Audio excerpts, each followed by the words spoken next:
Welcome back and congratulations on making it to this final session. Let's take a moment and we're going to look back at the past. In lesson one, from pressure to purpose, what we did was we changed your mindset. We stopped raising money and we started raising belief.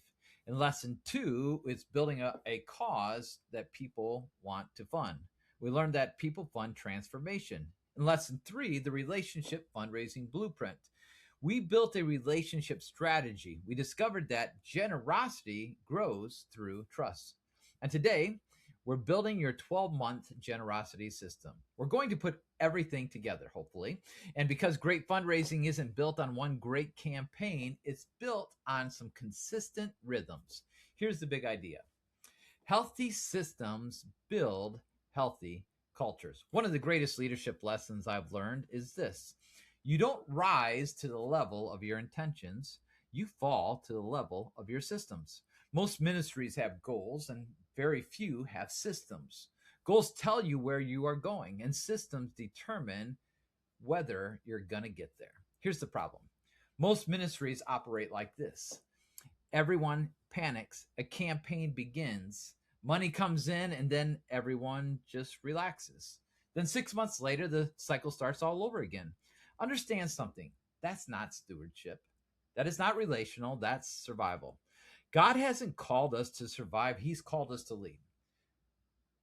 From campaigns to culture, many organizations treat fundraising as an event. Healthy organizations treat generosity as a part of their culture. Culture isn't built on 1 month, it's built through consistency.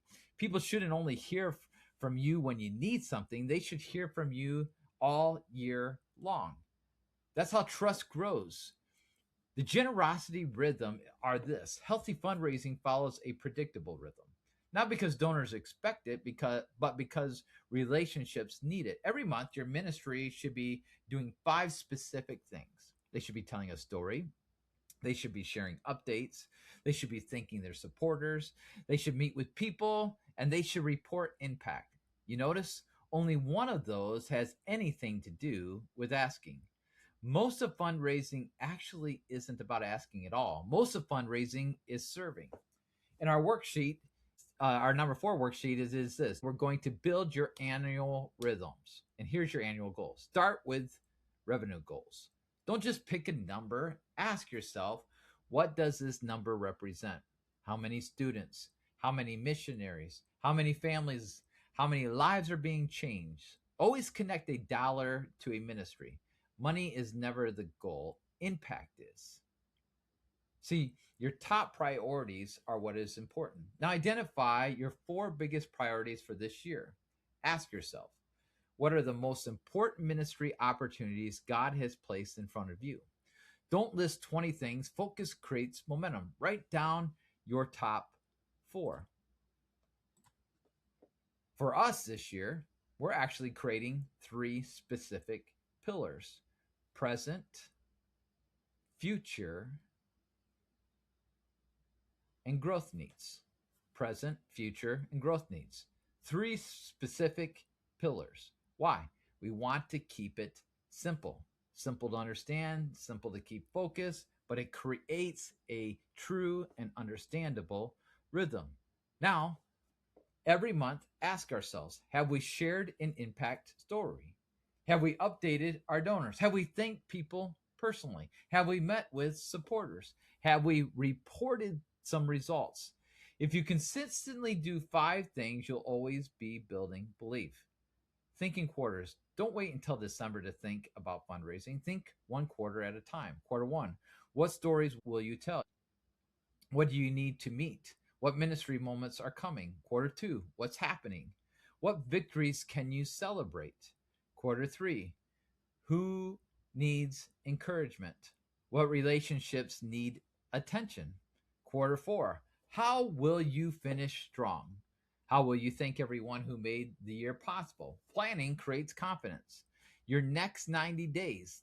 Now narrow your focus. The next 90 days matter more than the next 12 months. Choose three goals and make them pretty specific. Examples: meet with 10 key partners, launch a monthly donor update, write 50 handwritten thank you notes, share one impact story every week, Small, consistent actions produce lasting results. One of the things we tell our major gift officers all the times, you cannot thank your donors enough, whether it's through a card, whether it's through a text, whether it's through an email, whether it's through a phone call, whether it's through face to face. You cannot thank them enough. One of the biggest mistakes ministries make, they spend too much time asking and not enough time thinking. Gratitude isn't something you do after someone gives. Gratitude is part of your culture. People remember how you made them feel. And when donors feel appreciated, they stay engaged. When they feel forgotten, relationships begin to fade. Never underestimate the power of a handwritten note, a phone call, a personal email, a simple thank you. Report the impact. Here's another lesson I've learned. The gift isn't the finish line, it's the beginning of that next conversation. Always report back. Tell people, here's what's happened. Here's who was impacted, and here's what God did. Impact stories create future generosity. People love seeing what they've helped accomplish. One of the things that have been a huge point for us recently is videos. Videos, especially through text messages or through emails. In a 3-minute video, you can tell a tremendous story, and people love seeing those stories. See, fundraising is discipleship. So let me leave you with one final thought. Fundraising isn't simply about financing ministry. It's about inviting people into that ministry. When someone gives, you're saying, I believe, I want to participate. I want my resources to be used for God's kingdom. Guess what that is? It's discipleship. And generosity is the spiritual discipline. Never apologize for inviting people to do God's work. So here's my challenge to you. As you finish this course, I want you to commit to one thing. Don't go build a better fundraiser, build a healthier culture. I want you to lead with belief, to communicate with clarity, and invest in relationships. Create consistent rhythms. If you do those 4 things, generosity won't become easier because people feel pressured.